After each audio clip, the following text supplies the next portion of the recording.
Bonjour à tous, on est ravis de vous retrouver pour ce nouveau live Facebook. Vous avez certainement entendu, aujourd'hui on va parler d'un sujet d'actualité, vous avez certainement lu sur notre site web ou entendu dans la presse les nouvelles au sujet de cet essai clinique qui a été réévalué par le laboratoire Biogen qui va faire une demande d'homologation aux États-Unis auprès de la FDA, la Food and Drug Administration, pour son traitement qui s'appelle l'aducanumab et qui pourrait devenir, s'il était approuvé par la FDA, le premier traitement capable de modifier le cours de la maladie d'Alzheimer. On va évidemment rester très prudent parce qu'on n'a pas encore tous les éléments et on va vous expliquer pourquoi. À la fois c'est un espoir et en même temps il faut rester prudent. Vous avez évidemment la possibilité de poser vos questions via Facebook. On y répondra à la fin de l'émission, Maï. Et la première chose d'abord, je vais te demander, Maï, de nous expliquer et de nous rappeler ce qu'est l'aducanumab. Oui, alors l'aducanumab, c'est un anticorps qui reconnaît les plaques amyloïdes, qui sont donc une des lésions cérébrales qu'on retrouve dans le cerveau des patients malades d'Alzheimer.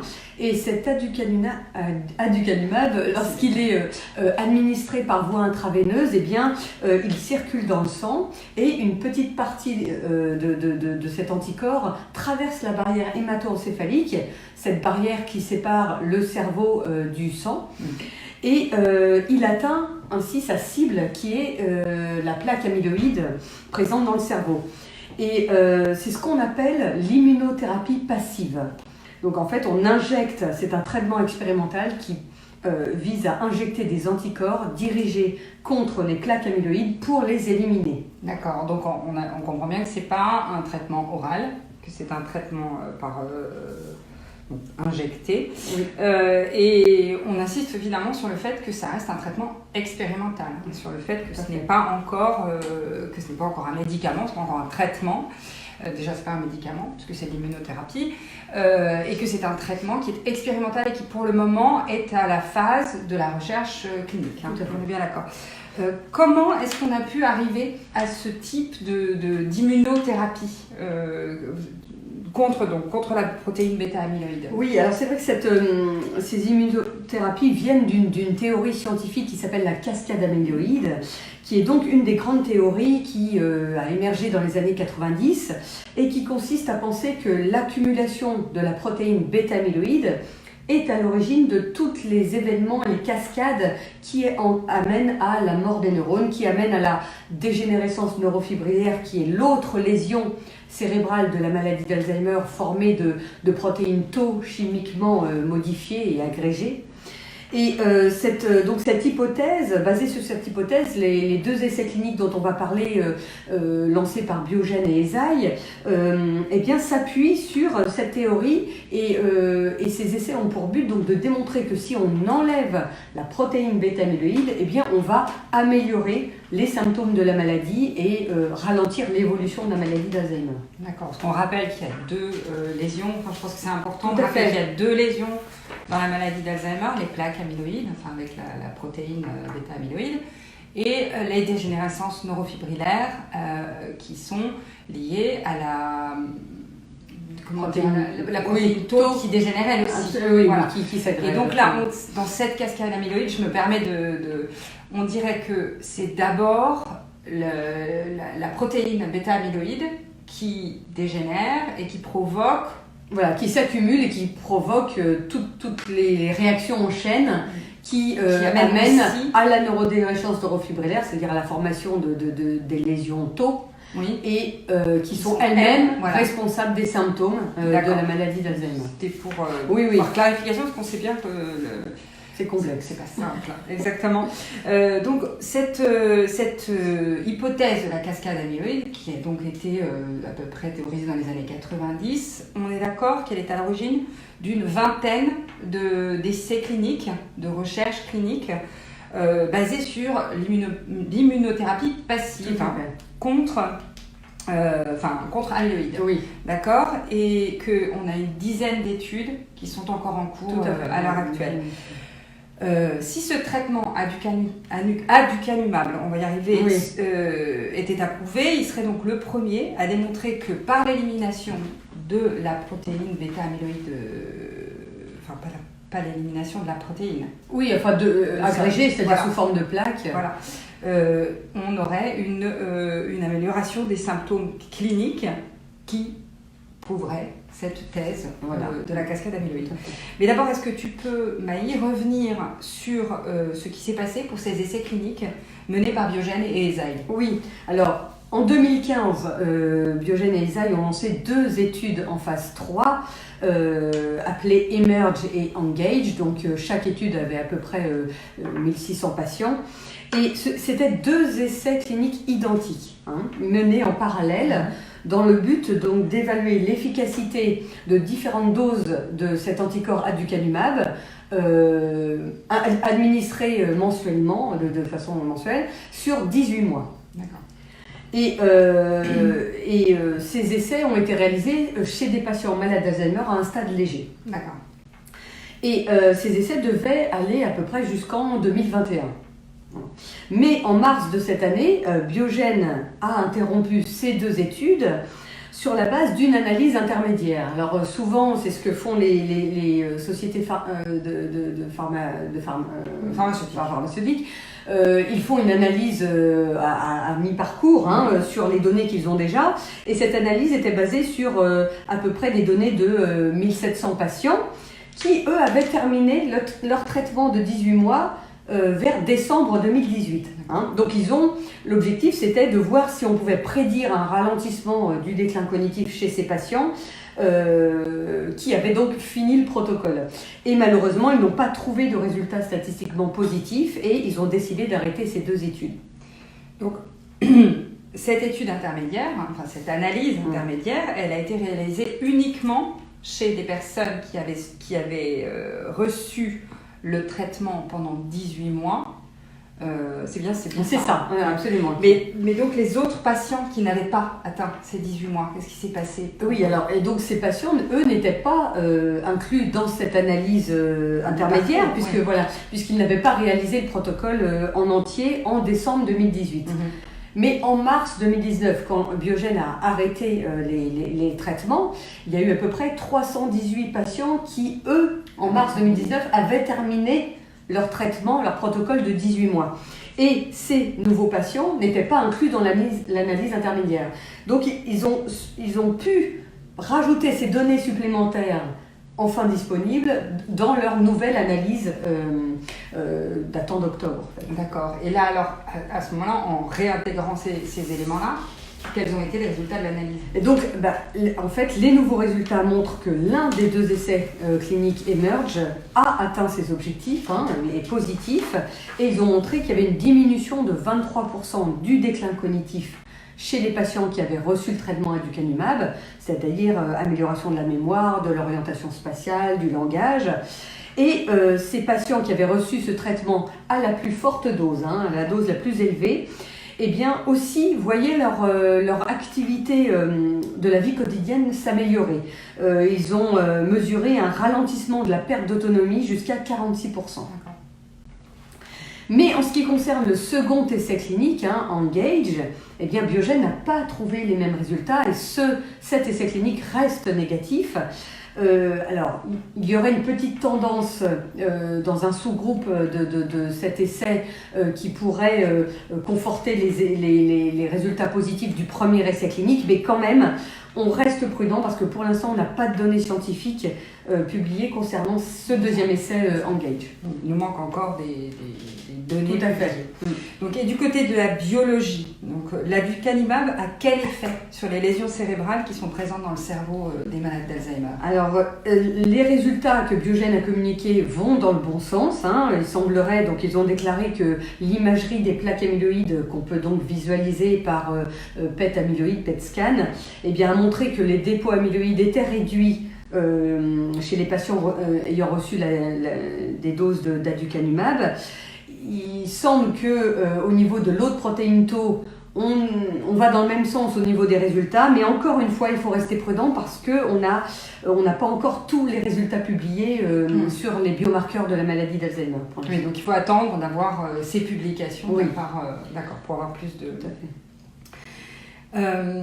Mais la question qui se pose évidemment, c'est qu'en mars, on nous dit ça ne marche pas. Là, maintenant, on nous dit si finalement ça marche peut-être. Comment on peut expliquer ce revirement ? C'est vrai que c'est compliqué à expliquer. Hein. À l'heure actuelle, on n'a pas assez de données pour vraiment expliquer cette différence. On peut imaginer qu'il y a eu des changements peut-être de protocole au cours du temps, qui fait que les données sont peut-être plus comparables les unes aux autres, mais il faut attendre les résultats de ces données, qui d'ailleurs seront publiés au prochain congrès scientifique CTAD, qui a lieu à San Diego en début du mois de décembre. D'accord, donc là, en début décembre, on aura probablement plus d'informations sur les explications, effectivement, pourquoi en mars ça avait l'air de ne pas marcher, et que là, finalement, on aurait peut-être une lueur d'espoir, oui. Comme on dit. Donc, face à ces nouveaux résultats, ce qu'on a compris aussi, c'est que Biogen va consulter la FDA, la Food and Drug Administration aux États-Unis, pour demander une reconnaissance de la molécule comme traitement potentiel. Donc ils vont a priori mettre en place un dossier d'autorisation de mise sur le marché américain de l'aducanumab en janvier 2020, c'est ce qu'on a entendu. Est-ce que vous savez, est-ce qu'on sait si ils envisagent également de le faire en Europe et au Japon? Et si oui, est-ce qu'on sait quand est-ce que ce sera déposé en Europe? Alors en effet, il envisage bien sûr de déposer un dossier en Europe et au Japon, mais on ne sait pas encore quand. C'est vrai qu'on parle souvent là, dans la presse, on va reparler de ce dépôt de dossier à la FDA aux États-Unis, parce que cette agence américaine a la particularité de fonctionner un peu en collaboration avec les sociétés pharmaceutiques, où ils co-construisent le dossier ensemble, ce qui permet plus de discussions et donc de monter le dossier plus vite. Donc forcément c'est plus avancé du côté des États-Unis, mais ça va être mis en place évidemment pour l'Europe et le Japon. Maintenant il faut encore rester prudent par rapport à la réponse de la FDA. C'est vrai qu'il s'agit pour les autorités américaines de vraiment de réanalyser de façon très scrupuleuse la réinterprétation de ces résultats qui n'étaient pas les mêmes en mars 2019. Donc on ne sait pas ce que va être, ce que va donner la réponse de la FDA au dossier. Alors, ce qu'on a entendu aussi, c'est que Biogen souhaite réaliser une étude avec la réadministration pour tous les patients qui étaient inclus dans les essais Engage et Emerge en phase 3. Et ceux inclus dans la phase 1 de ces essais. Est-ce que tu peux nous en dire plus? Oui, alors en effet, Biogen va rappeler tous les patients qui étaient inclus dans ces essais et qui avaient arrêté leur traitement en mars 2019. Donc ces patients vont pouvoir reprendre le traitement à la dose la plus élevée. Mais pour cela, il faut que la FDA et l'Agence européenne du médicament donnent leur accord. Ça ne se fait pas comme ça. Et donc, mais on peut imaginer que s'ils donnent leur accord, cet essai qui peut-être permet de ralentir le déclin cognitif comme il semble être le cas dans l'essai Emerge, ça va être très positif pour ces patients qui peuvent bénéficier de ce traitement dans le cadre d'un protocole de recherche clinique. Ça peut être vraiment positif pour eux. D'accord. Et donc je pense qu'effectivement, la leçon qu'il faut qu'on retienne de tout ça, c'est qu'il faut rester prudent sur les résultats. Encore une fois, à la fois c'est de l'espoir, c'est la recherche qui avance, c'est la preuve que la recherche avance véritablement. Et c'est aussi la preuve qu'il faut continuer à soutenir la recherche, dans le sens où ce que ça nous montre, c'est que la recherche sous toutes ses formes est vraiment importante et qu'il faut continuer à la soutenir, que ce soit la recherche fondamentale et la recherche clinique. On est d'accord que si on a pu arriver à ces essais, c'est parce qu'on a eu en amont toute la recherche fondamentale qui a permis de connaître un peu mieux les mécanismes, mieux les protéines auxquelles la recherche clinique s'attaque. Ouais, On est d'accord. Tout à fait. Donc on peut dire que simplement que sans recherche fondamentale, il n'y a pas de possibilité de faire de la recherche clinique. C'est vrai que ces essais cliniques sont vraiment ciblés sur éliminer la protéine bêta-amyloïde, éliminer les plaques. Et c'est vrai que sans, comme tu le disais, sans l'identification du bêta-amyloïde dans les années 80 ou ces différentes formes toxiques pour les neurones, sans cette identification-là, on n'a pas cette application thérapeutique pour éliminer les formes toxiques. Et d'ailleurs, on a un de nos projets de recherche actuellement financé par la Fondation qui prouve bien que les projets qu'on finance sont extrêmement importants pour une application future. On a le projet du docteur Marc Denain qui lui a pour but d'identifier les formes exactes de protéines A-bêta qui sont responsables de la propagation des dépôts amyloïdes dans le cerveau. Et si on identifie spécifiquement ces acteurs moléculaires à éliminer, eh bien, lors des futurs essais thérapeutiques, on est capable d'empêcher la propagation des dépôts amyloïdes dans le cerveau des malades d'Alzheimer. Donc on voit bien que c'est très important de soutenir ces recherches fondamentales qui sont au cœur des futurs traitements. Oui, on voit bien qu'il y a toute une chaîne dans la recherche, de la recherche fondamentale à la recherche clinique, à la découverte d'un traitement. Tout doit être couvert. Et évidemment, si la recherche avance, c'est évidemment grâce à la générosité de nos donateurs. On vous remercie encore, bien évidemment. Et si vous souhaitez vous tenir au courant des résultats de ces essais prometteurs, vous pouvez vous inscrire à notre newsletter sur notre site internet et nous vous enverrons évidemment régulièrement les dernières nouvelles, ce qui se passe au niveau de la recherche et notamment de cet essai spécifique. Je pense qu'on a quelques questions